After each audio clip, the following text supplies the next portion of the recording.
மீண்டும் அதிமுக ஆட்சி மலரும்.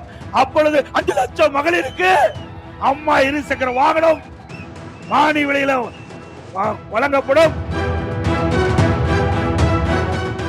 வரி வருவாய் இல்லாத காலகட்டத்தில் கூட தமிழ்நாட்டில் இருக்கிற அரசு, தமிழ்நாடு அரசுக்கு வருமானமே இல்லாத போது கூட மக்கள் பாதிக்காத அளவிற்கு ஒரு சிறப்பான ஆட்சி கொடுத்த அரசு அதிமுக அரசு. இன்றைய தினம் வருவாய் உயர்ந்திருக்கிறது. ஜிஎஸ்டி வருவாய் உயர்ந்து விட்டது, கலால் வரி உயர்ந்து விட்டது, பத்திரப்பதிவு வரி உயர்ந்து விட்டது, ரோட் டாக்ஸ் உயர்ந்து விட்டது, பெட்ரோல் டீசல் விற்பனை வரி உயர்ந்து விட்டது. இவ்வளவு வரி உயர்ந்து வருமானம் அதிகரித்து கடன் வாங்கிட்டு இருக்கிறாங்க. எல்லாம் கடன்காரன் ஆக்கிட்டாங்க. நான் உட்பட நீங்க அத்தனை பேரும் கடன்காரன் ஆக்குனதுதான் இந்த ஸ்டாலின் ஆட்சியுடைய சாதனை.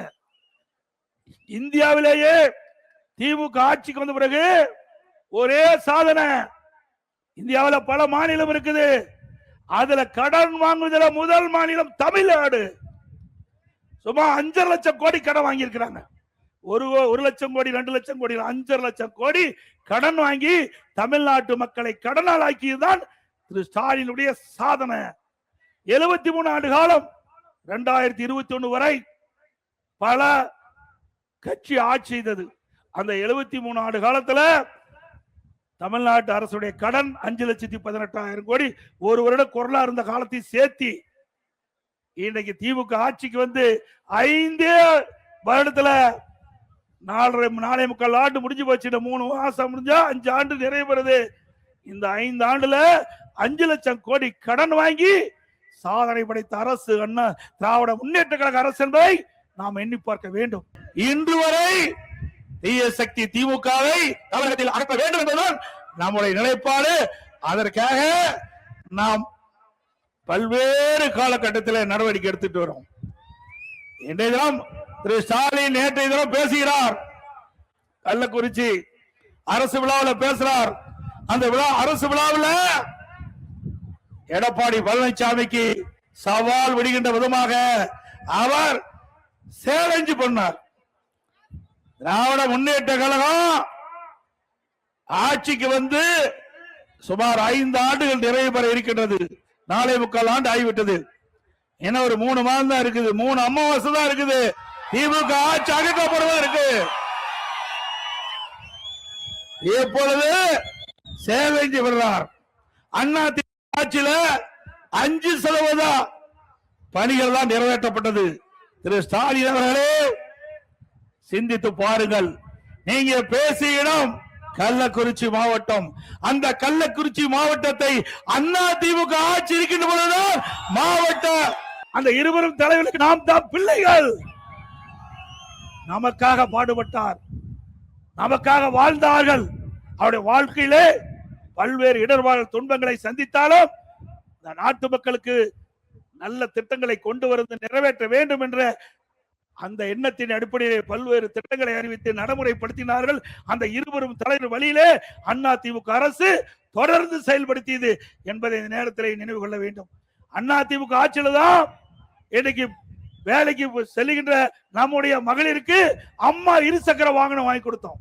அம்மா இருசக்கர வாகனம், ஒவ்வொரு அம்மா இருசக்கர வாகனம் வாங்குறதுக்கு 25 லட்சம் ரூபாய் மானியம் கொடுத்தோம். சுமார் 3 லட்சம் பேருக்கு வழங்கப்படும் அறிவிக்கப்பட்டு 2,80,000 பேர் கொடுத்தோம். மீண்டும் அண்ணா திமுக ஆட்சி மலரும். அப்பொழுது 5 லட்சம் மகளிருக்கு அம்மா இருசக்கர வாகனம் மானிய விலையில வழங்கப்படும். அதோட திருமண உதவி திட்டம், தாலிக்கு தங்கம் அண்ணா திமுக வழங்கப்படும். திருமண உதவி திட்டத்தில் 20,000 50,000 வழங்கப்படும். அதோடு திருமண உதவி திட்டத்தில் பயன்பெறுகின்ற மணமகளுக்கு பட்டு சேலை வழங்கப்படும், மணமகனுக்கு பட்டு வேஷ்டி வழங்கப்படும். ஒவ்வொரு தீபாவளி வருகின்ற பொழுதும் நம்முடைய மாணவி மகளிர்களுக்கு தாய்மார்களுக்கு சேலை வழங்கப்படும். நல்ல சேலை, அற்புதமான சேலை தீபாவளி ஒவ்வொரு தீபாவளிக்கும் பெண்களுக்கு வழங்கப்படும். அரசு பள்ளியில படிக்கின்ற மாணவர்கள் சிந்திச்சு பாருங்க. இன்னைக்கு அரசு பள்ளியில படிக்கின்ற மாணவர்கள், நான் முதலமைச்சா இருந்த காலகட்டம் 2017-18 சிந்திச்சு பார்த்தேன். அப்பொழுது இந்த அரசு பள்ளியில படிக்கின்ற மாணவர்கள் 41% பேர், சுமார் 3,81,000 பேர் அரசு பள்ளியில படிக்கிறார்கள். அவர்களிலே 9 பேர் தான் இந்த நீட் தேர்வில் தேர்ச்சி பெற்று மருத்துவ கல்வியில இடம் கிடைச்சது. நானும் அரசு பள்ளியிலே படித்தவன், கிராமத்திலே வளர்ந்தவன், அரசு பள்ளிக்கூடத்திலே படித்தவன்.